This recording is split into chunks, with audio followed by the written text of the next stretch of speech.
కాకినాడ జిల్లా ఏలేశ్వరం మెయిన్ రోడ్లో సిద్దినాథ్ జ్యువెలరీ షాపులో దొంగతనం కేసును ప్రతిపాడు పోలీసులు ఛేదించారు. ఇద్దరు నిందితులను అదుపులోకి తీసుకున్న పోలీసులు వారి నుంచి 11.5 కిలోల వెండి, 66.5 గ్రాముల బంగారం స్వాధీనం చేసుకున్నారు. నిందితులు కరణం కుమార్ అలియాస్ గోళ్ల అమర్ రాజ్ కుమార్, గుమ్మళ్ల వెంకట సుబ్బయ్య అలియాస్ శేషులుగా గుర్తించారు. వీరిద్దరిపై ఇప్పటికే పలు దొంగతనం కేసులున్నట్టుగా తెలిపారు పోలీసులు.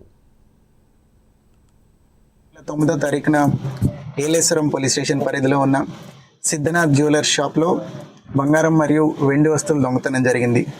దాని నిమిత్తం ఏలేశ్వరం పోలీస్ అట్లానే అన్నవరం ఎస్ఐ గారు అలాంగ్ విత్ సర్కిల్ ఇన్స్పెక్టర్ గారు అండ్ డిఎస్పీ గారు వీళ్ళందరూ టీమ్స్ ఫామ్ చేసుకొని ఆ ముద్దాయిల్ని పట్టుకునే క్రమంలో ఆ రోజు నుంచి విచారించి 18వ తారీఖున ఇద్దరు ముద్దాయిల్ని అరెస్ట్ చేయడం జరిగింది.